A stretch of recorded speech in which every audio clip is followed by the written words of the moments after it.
Europe 1. Le vrai faux, bonjour Géraldine Vosner. Bonjour Patrick, bonjour à tous. Et donc la déconstruction navale passée au scanner. Face aux faiblesses de notre industrie dont le tissu s'étiole, le patron de Force ouvrière s'inquiète. C'est une industrie forte qui tire les services, dit Pascal Pavageau, donc l'emploi. Il plaide pour la création de nouvelles filières.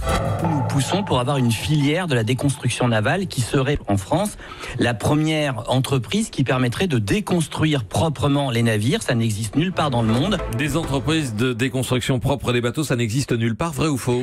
C'est faux. Des entreprises capables de recycler proprement de gros bateaux, civils ou militaires, ça existe. Il y en a aux États-Unis, au Canada et en Europe. 21 entreprises ont reçu l'agrément de la Commission pour recycler les bateaux selon les plus hauts standards. Il y en a 4 en France d'ailleurs. Maintenant, il est vrai que cette filière est encore balbutiante. Sur 1 millier de navires qui sont envoyés à la casse chaque année dans le monde, seules quelques dizaines sont recyclés proprement.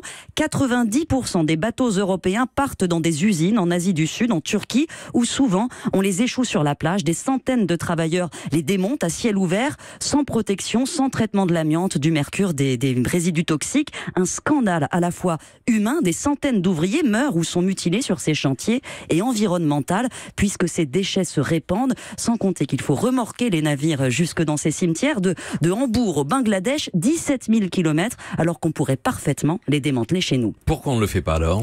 Parce que ça rapporte moins. Une convention internationale a bien été signée en 2009 pour imposer des normes, mais 6 pays seulement, dont la France, l'ont ratifiée, donc elle ne s'applique pas.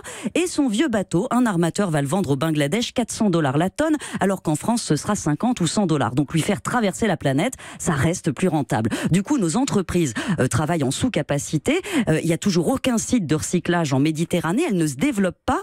L'Europe, depuis peu, essaye d'imposer un changement. Et dès le 31 décembre, les navires sous pavillon européen seront obligés de se faire recycler dans l'un des sites agréés par la Commission.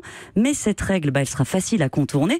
Il suffira de mettre son pavillon au Panama quelques mois avant la mise à la casse. Et c'est déjà ce que font la majorité des armateurs, comme le fleuron français du transport maritime, la société CMA-CGM. Sur 10 bateaux dont elle s'est séparée depuis 2012, 7 ont rejoint les pires sites de démantèlement au monde, sur lesquels des dizaines d'ouvriers sont tués chaque année. La société nous dit qu'elle travaille à changer ses pratiques. Elle tient un inventaire maintenant des matières dangereuses sur ces bateaux. Donc oui, les choses évoluent, mais très lentement.